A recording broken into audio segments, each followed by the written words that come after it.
Fala guerreira, fala guerreiro, aqui é o Biro. E aqui é a Bianca e estamos começando mais um podcast Peão 4.0. E dessa vez, Biro, a gente vai discutir um pouco sobre esse dia primeiro que, milhares de entregadores tomaram as ruas do Brasil e de várias cidades do mundo, inclusive, gritando com força que não vão ser escravos dos aplicativos e mostrando a enorme potência, da mobilização internacional, que denunciou a condição precária de trabalho e de vida a que eles são submetidos. Pois é, Bianca, e eu sei que você participou da mobilização em São Paulo, inclusive estava cobrindo lá pelo Peão 4.0 e pelo Esquerda Diário, e é muito bom te ter no programa porque você vai poder contar tudo pra gente como que foi. Infelizmente eu não pude participar da mobilização porque eu estava trabalhando no dia, fiquei aqui na vontade. É isso aí, Birão, bora começar então. Bora!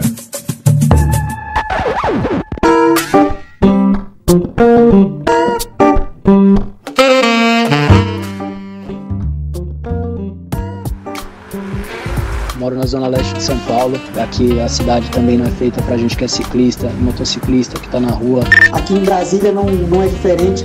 As taxas cada vez mais baixas. Somos explorados diariamente, correndo risco em dor com a pandemia.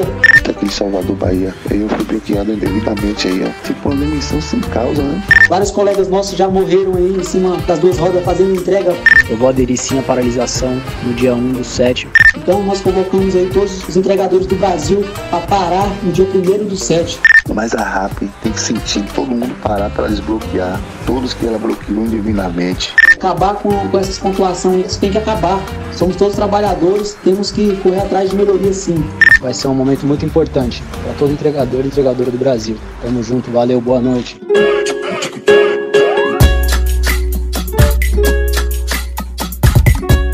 Então, Biro, essa mobilização ela foi motivada principalmente pelas baixas taxas de entrega, que os entregadores vêm colocando, e também pelos bloqueios que foram praticados pelas plataformas digitais, e é uma greve que ela escancara as condições absurdas de trabalho de uma categoria que se mostrou imprescindível durante a pandemia, Foi colocada como essencial.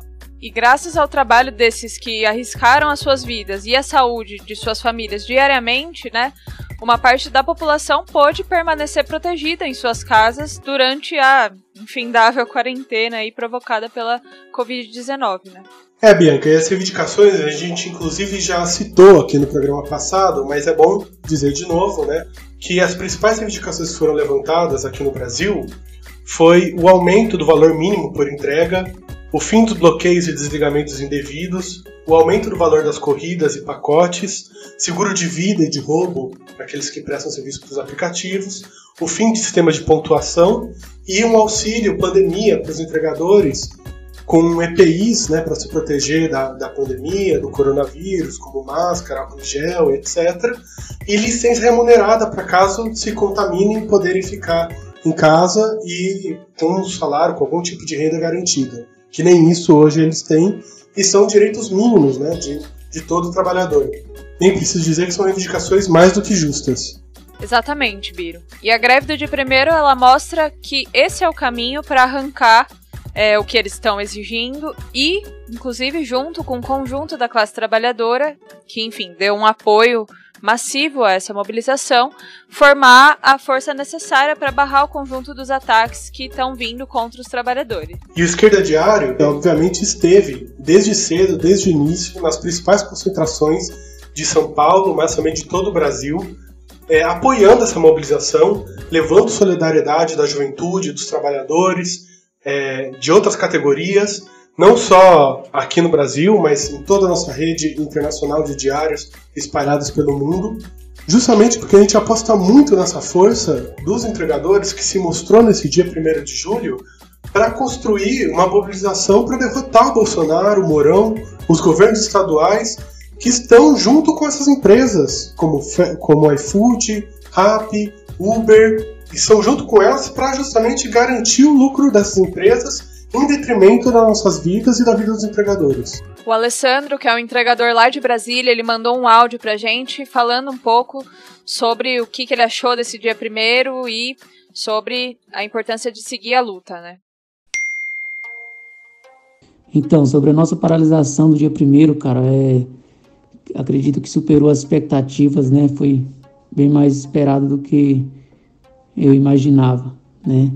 E assim, conseguimos mostrar nossa força, mostrar nossas reivindicações para a população que até então não sabia e não sabe do que a gente vive no dia a dia, né? Nosso sofrimento.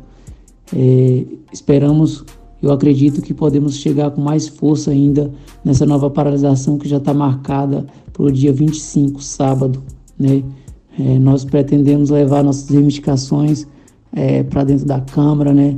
Um projeto de lei para ser votado aí, que possa nos favorecer, porque essa precarização aí do trabalho, ninguém aguenta mais, né? Estamos se matando aí de trabalhar e não estamos conseguindo viver direito, né? A gente não está conseguindo viver, a gente está tentando sobreviver e mesmo assim está muito difícil, né? Estamos sendo muito explorados aí durante essa pandemia. A exploração chegou ao máximo para nós entregadores e motoboys que estamos aí ajudando a girar a economia do país aí, né? Não estamos sendo valorizados de forma alguma. Estamos mobilizando cada vez mais entregadores, cada vez mais a população. Eles estão entendendo o que está acontecendo com nós, a injustiça, e todos os estados estão indo com força total, né? Estamos tentando aí unir o máximo a nossa categoria para continuarmos lutando com mais força e mais força até acabar de vez com essa precarização.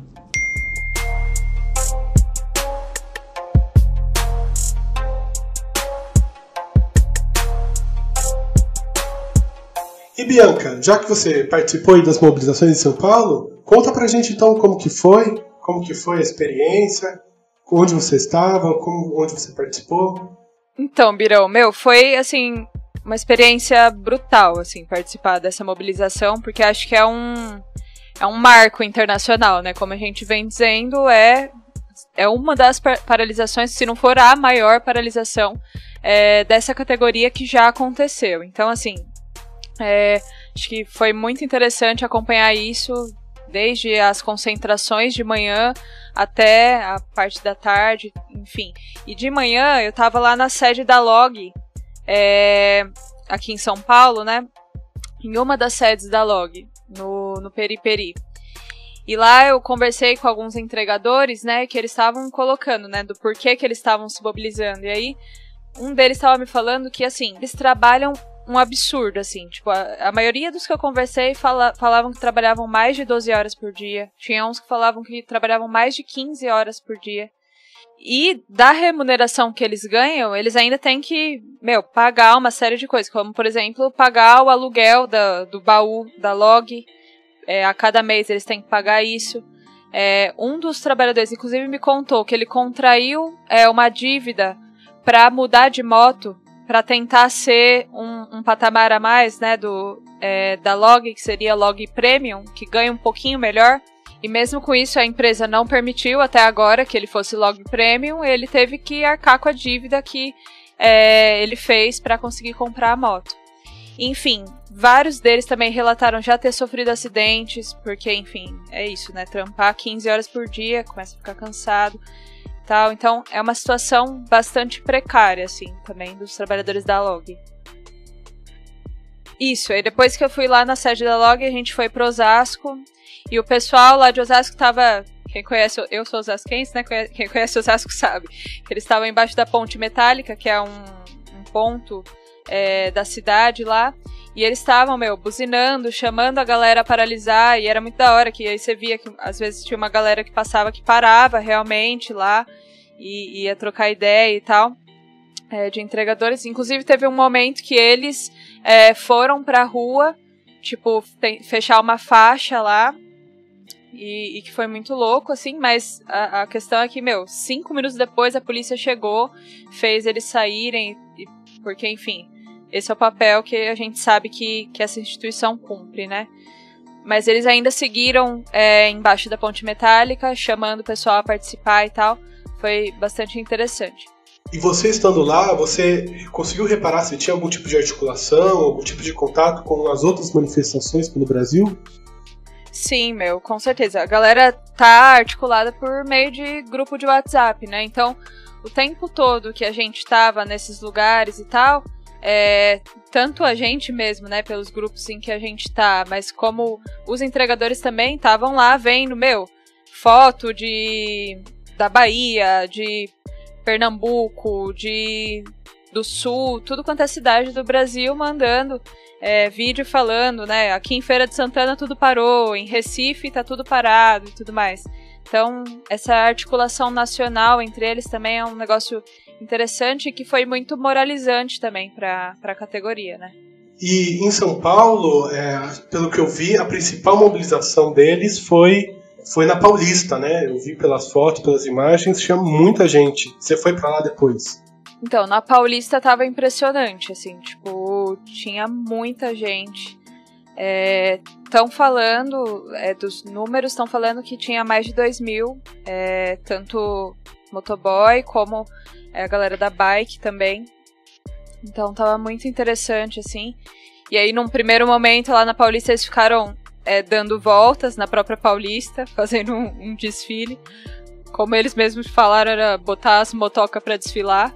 E depois, eles saíram de lá pra ir até a Ponte Estaiada, né? Eles foram fazendo um buzinaço, né? Fazendo não é carreata porque é moto e bike, né? Mas enfim, eles foram pela cidade toda, fizeram muito barulho, inclusive. E acho que o que mais me marcou, assim, é que a cena dos motoboys e das bikes subindo a Marginal e depois tomando a Ponte Estaiada, assim, não tem palavras, assim, pra descrever, porque acho que o que mais me marcou é porque existe muita discussão aí sobre como é difícil que esse setor se organize e porque, de fato, é verdade, é um setor que não tem um local fixo onde trabalha, se encontra e conversa todos os dias e então é muito mais difícil realmente a organização e tal. A questão é que mesmo com toda essa dificuldade eles conseguiram. Eles conseguiram por quê? Porque se organizaram a partir das redes, do WhatsApp e tudo mais. E a partir disso conseguiram fazer uma mobilização dessa magnitude, assim, né? Então isso só me faz pensar sobre, enfim, o tanto de ataques que a gente está vendo e o tanto de precarização que a gente está vendo essas empresas fazerem. E em prol de um trabalho do futuro, né, que é assim que eles chamam, né, um trabalho tecnológico do futuro, a partir dos aplicativos e tudo mais, mas que os trabalhadores estão dando a sua resposta. E qual que é a resposta? Colocando que, enfim, se a precarização do futuro que vocês estão querendo colocar é greve do futuro que a gente vai colocar também, é a greve 4.0, né, que é a galera indo lá com a sua motoca, com a sua bike, no ato, se organizando a partir das suas redes, assim. Isso eu acho que é muito louco e é importante pra gente rebater todos esses que falam que, enfim, a classe trabalhadora acabou, tá morta, enfim. Sim, Bianca, nossa, muito da hora o relato, e acho que é isso, né? Eles usam a tecnologia para nos explorar mais e a gente tem que usar a tecnologia para nos organizar mais, né?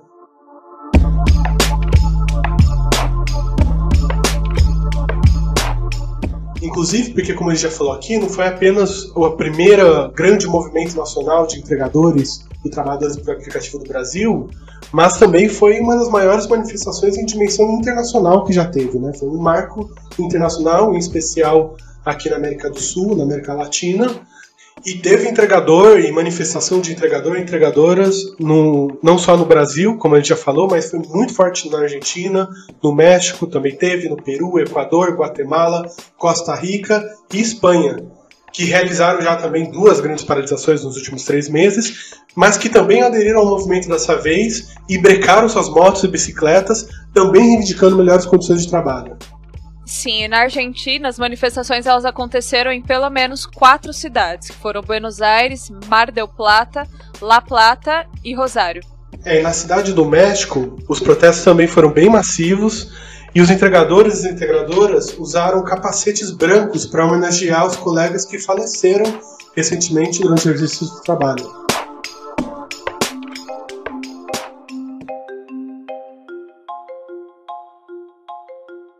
E no próprio dia 1º de julho, Biro, a gente lançou, pelo portal do Esquerda Diário, o Observatório da Precarização do Trabalho e da Reestruturação Produtiva, que inclusive tem a colaboração de diversos pesquisadores em todo o país. E o intuito do observatório é justamente estudar os novos fenômenos da precarização do trabalho ligado à reestruturação produtiva que se aprofundaram e se desenvolveram em especial a partir da crise de 2008, e isso inclui as novas modalidades de trabalho intermitente, também a chamada indústria 4.0, o novo proletariado de serviço e, sobretudo, o capitalismo de plataforma, né, com os trabalhadores de aplicativos, os entregadoras, justamente esses que estavam se mobilizando, e essa é uma das principais ênfases do grupo de pesquisa que está se propondo a investigar essas novas relações de trabalho, como se dá a precarização, a subjetividade dos trabalhadores, né, o dia a dia deles, enfim. Sim, e por isso foi tão significativo, eu acho, o lançamento desse observatório no dia dessa greve internacional de entregadores, né? É uma categoria que, enfim, tem tão poucas informações, já que as empresas escondem esses dados, né? São empresas que, contraditoriamente, coletam dados 24 horas por dia, né? Pelos algoritmos, mas que não se encontra nada sobre isso, eles não divulgam nada disso. Sim, e o observatório busca fazer isso ligado a estruturas de trabalhadores, estruturas operárias, em conexão com esses trabalhadores, para não separar justamente a atividade intelectual e o anseio político de fortalecer essas lutas, a auto-organização desses trabalhadores, enfim.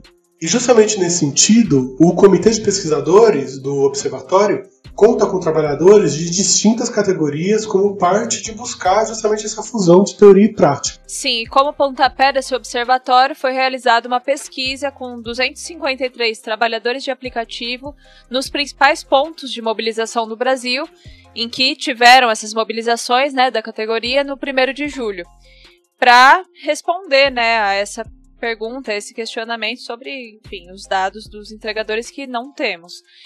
E essa pesquisa foi realizada de forma presencial por meio da autodeclaração, né, dos entregadores e abrangeu 9 estados do país, com concentração em São Paulo, Minas Gerais, Rio de Janeiro, Rio Grande do Sul e Rio Grande do Norte.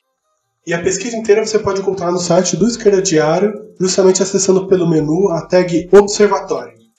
E lá você vai encontrar todos os dados, como foi feita a pesquisa, os artigos, tudo mais.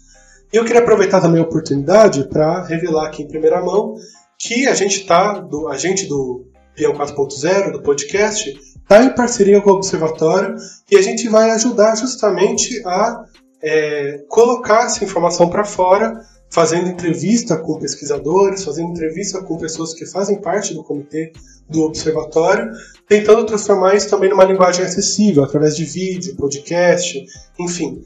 Então, fiquem atentos que já tem novas iniciativas aí disponíveis para você do nosso podcast, inclusive no site Esquerda Diário.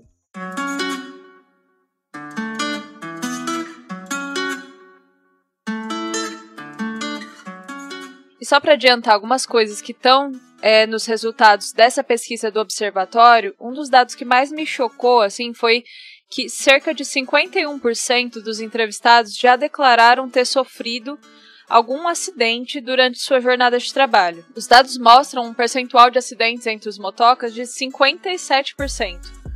Um outro estudo recente, específico sobre o trânsito de São Paulo, foi publicado pelo Sistema de Dados do Governo do Estado e mostrou que a redução dos acidentes de trânsito na quarentena paulista não valeu para os motociclistas, que estão encarando um aumento de 38% dos acidentes. Bianca, e a pesquisa do Observatório também mostrou que esse lema da profissão perigo não é uma exclusividade dos motoboys. Os ciclistas, que são os novos atores nessa profissão de entregadores, também sentem na pele o risco de um trabalho desprotegido exposto ao trânsito. E na pesquisa aponta um percentual de 35% de acidentes de trabalho entre as bikes. Inclusive, conversando com os pesquisadores do Observatório, muitos relatavam que durante a pesquisa, os próprios entregadores iam mostrando as sequelas do acidente, as cicatrizes, as clavículas quebradas, os braços quebrados, enquanto respondiam à pergunta. Sim, Biro, é uma realidade muito brutal, né? Inclusive, assim, seja pelo envelhecimento do trabalhador que vai precisar de um plano de previdência ou problemas de saúde específicos, inclusive relacionados a extensas jornadas de trabalho, né, e a carregamento de pesos enormes, com grande esforço físico e tudo mais, a realidade é que os entregadores não possuem nenhum direito trabalhista assegurado para minimizar ou erradicar esses riscos, né, e muito menos adicional de periculosidade, né, por conta desse trabalho da profissão perigo, e muito menos seguro-saúde e seguro para acidentes. E essa situação, não preciso nem dizer, é particularmente grave e alarmante no meio da pandemia. Entre aqueles que responderam à pergunta durante a mobilização, 37% declarou que tinha conhecidos ou eles mesmos tiveram sintomas de Covid-19, sendo que só 73% foi testado. Nesse sentido, a subnotificação entre os que possuem sintomas leves da doença é muito significativa, pensando que apenas 20% daqueles que contraem a doença manifestam os sintomas, né? Quer dizer, tem muito mais gente que contraiu a doença e nem sequer foi testado, ou ninguém nem soube, né, pela subnotificação. E sobre o perfil desses entregadores, né, os dados coletados mostram que entre os entregadores de aplicativo que estavam na mobilização, a esmagadora maioria é de homens, são 96% homens, e possuem idade de até 34 anos. Ou seja, a maioria são jovens.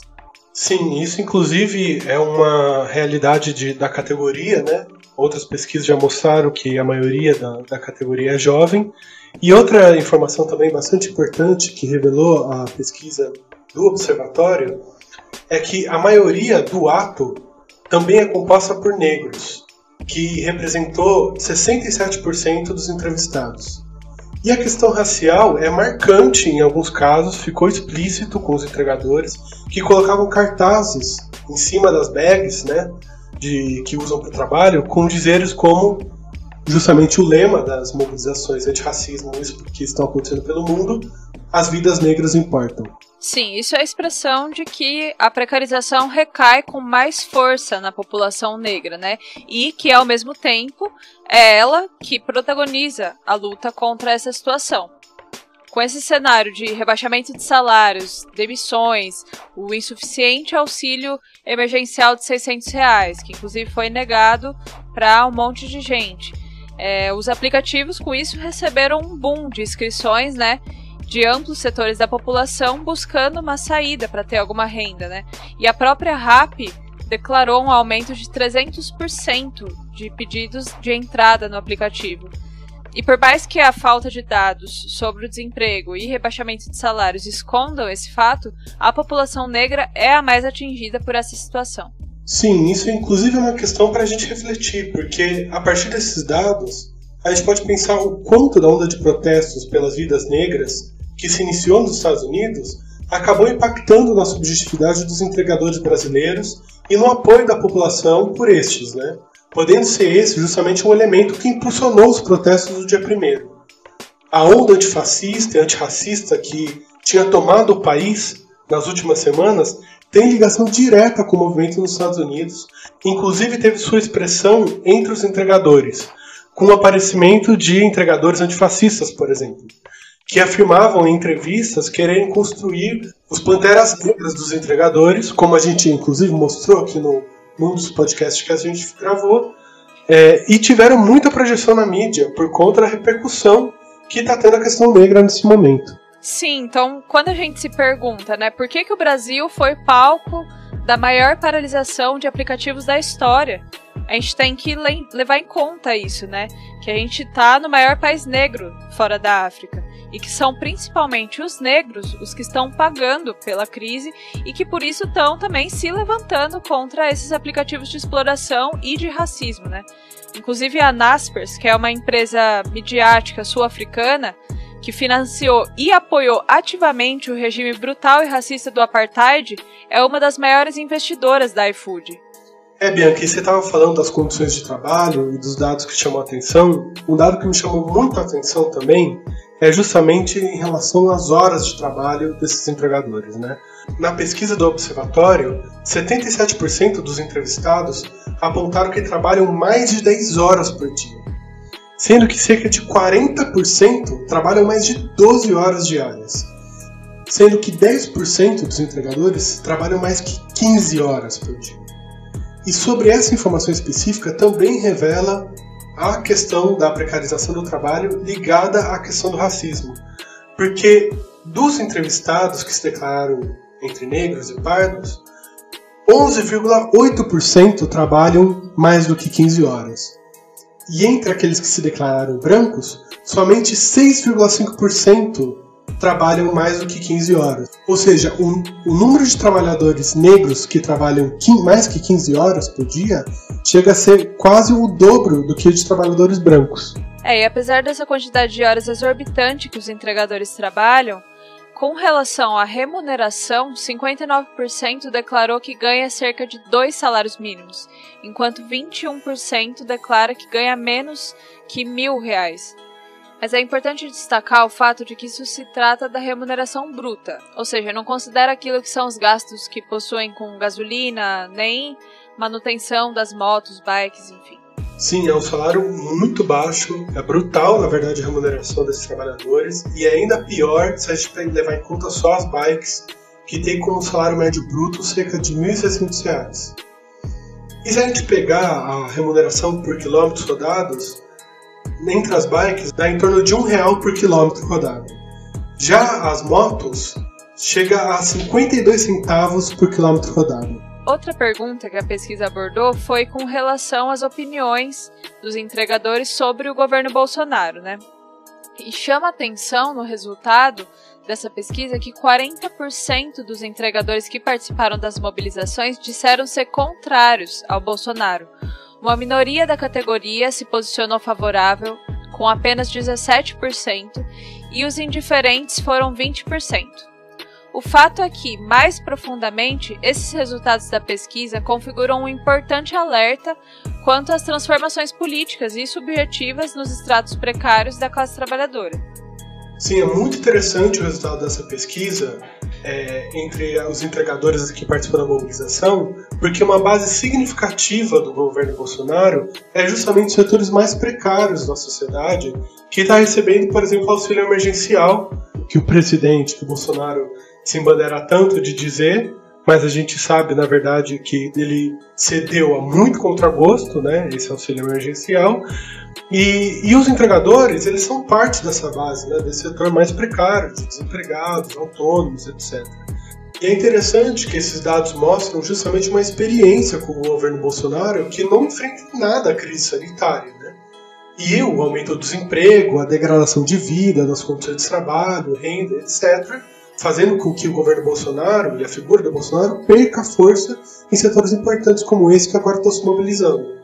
Sim, além das divergências que estão se colocando entre a vontade da burguesia, né, por mais ajuste fiscal, por cortar mais direitos, por cortar mais da saúde, mais da educação, enfim, e, por outro lado, o apelo da população ao auxílio na renda, né? Isso pode abrir um espaço, em um curto período de tempo, inclusive, a uma importante experiência com o real significado do bolsonarismo, né? Para além da sua falsa máscara antissistema. E sobre essa porcentagem de indiferentes que responderam à pesquisa ou que então preferiram não responder essa pergunta, também pode sinalizar, tanto a direita quanto a esquerda, menos firmeza com suas próprias posições. Ou seja, pode revelar uma crise de representatividade tanto com os atores quanto com as direções políticas, seja da situação quanto da oposição.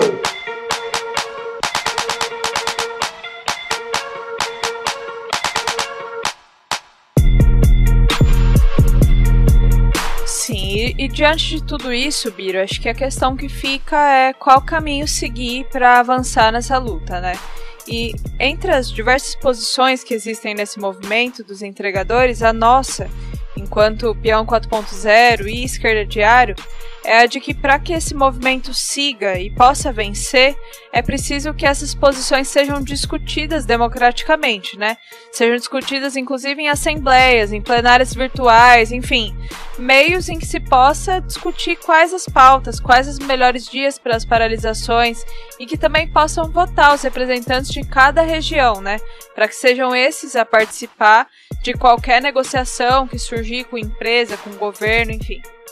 Sim, Bianca, com certeza. Esse elemento de democracia operária, né, é muito importante para a auto-organização dos trabalhadores e é muito importante que aqueles que representem os trabalhadores sejam aqueles que estão mais engajados na luta e que eles possam ser revogáveis, caso não levem à frente coisas que os empregadores mesmos decidiram, né? Isso tudo precisa ser discutido, inclusive o papel dos sindicatos é fomentar esse tipo de discussão e esse tipo de auto-organização e não ficar aparatando os movimentos, né, impondo datas para mobilização, enfim, coisas que a gente vê por aí. Inclusive, essa organização dos trabalhadores e dos empregadores também tem que possibilitar a disputa das direções dos seus sindicatos ou então a criação de novos sindicatos, no caso disso, um lugar onde não exista, né, sindicato, e aí, a partir daí, criar os instrumentos de luta e de organização para seguirem até triunfar nas suas reivindicações. Sim, e uma outra questão importante, Biro, é que a gente vem dizendo aqui no podcast, né, que os trabalhadores de aplicativo sem direitos, em que você só trabalha quando está em demanda, enfim, são o que as empresas querem, na verdade, para toda a classe trabalhadora. E acho que por isso também a gente viu o amplo apoio que os entregadores tiveram, né? Porque eles são, na verdade, o signo do que é a exploração moderna, né? E a população vê a cada ataque que está acontecendo no seu local de trabalho, de demissões, rebaixamento de salário e tudo mais, tudo isso aproximar ela cada vez mais do ciclista que trabalha 15 horas por dia sem nenhum direito, né? E assim começa a entender também que é parte dessa luta, né? Que é parte da luta para que esses trabalhadores também tenham esses direitos, né? Que são direitos que, enfim, não é possível que um entregador que trabalha 15 horas por dia não possa ter direito a feriado, não possa ter direito a férias, não possa ter todos os direitos que são dados a quem é um trabalhador CLT. E acho que para decidir tudo isso e discutir quais são os direitos, qual o melhor vínculo empregatício que esses entregadores precisam ter e tudo mais, tudo isso tem que ser discutido exatamente a partir disso que você falou, né, de espaços democráticos, de assembleia e tudo mais, para que sejam os entregadores a tomarem em suas mãos as suas lutas e as suas pautas, né. Acho que isso é bem fundamental para que os entregadores possam decidir, né, que tenham plena garantia de direitos, mas ao mesmo tempo sem nenhum emprego a menos.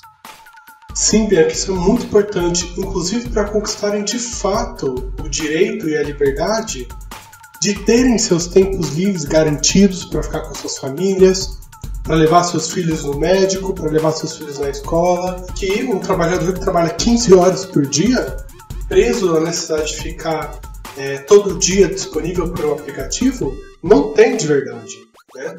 Inclusive, uma coisa que você falou que eu achei muito importante, que esses trabalhadores serem um ciclo justamente dessa precarização, porque essa condição de trabalhar 15 horas por dia sem nenhum direito é o que a patronal, a burguesia e seus governos querem para todos os trabalhadores. E vem tentando fazer isso através de, por exemplo, a reforma trabalhista, a reforma da Previdência, e agora o Bolsonaro, através das MPs, da morte, 936 e 927, que o governo já vem tomando medidas para isso permanecer e se estender no tempo, mesmo após a pandemia. Então, esses trabalhadores, justamente, que estão nessas condições, lutarem, se organizarem contra essas condições de trabalho, é muito importante, moraliza no conjunto dos trabalhadores, porque mostra que eles também podem se organizar, também podem se lutar, e cria uma trincheira contra os ataques e as tentativas de precarização flexibilização do trabalho, de reestruturação produtiva, que querem implementar para toda a nossa classe, né? Seja na fábrica, nos telemarketing, nos trabalhadores de serviço. E por outro lado, existe todo um sentimento hoje na sociedade contra o Bolsonaro, né? Que se expressa pela consigna do Fora Bolsonaro, que vem ganhando força. Esse movimento pode se confluir com esse sentimento de massas e dando a esse sentimento um perfil e um contorno claramente operário, com métodos de luta dos trabalhadores, de paralisação, de greve, manifestação, tomar as ruas, né? Inclusive avançar para questionar não apenas o Bolsonaro, mas o Mourão, os militares que estão no governo hoje, que apoiam todas as medidas de ataque, de precarização do trabalho, e questionar, inclusive, o judiciário e toda essa caça de políticos que governam para as patronais e para a burguesia. Então, se apropriar dessas bandeiras e levantar fora Bolsonaro e fora Mourão também é uma chance desse movimento conquistar suas demandas, vencer suas lutas e irem para muito mais além de lutar contra a terceirização do trabalho, pela efetivação dos trabalhadores terceirizados e questionar de conjunto essa estrutura extremamente antidemocrática, carcomida, que é fruto de um golpe institucional que existe no Brasil hoje. Exatamente, Bírio. Eu acho que é por isso que é importantíssimo que a gente exija, né, das grandes centrais sindicais como CUT, CTB, que, estão paralisadas nesse momento, estão em quarentena e deixando todos esses ataques passar. E a gente não pode deixar que façam isso. Acho que tem que exigir que elas mobilizem os trabalhadores nos seus locais de trabalho, estudo, enfim, para que organizem a luta, se confluam com os entregadores, né?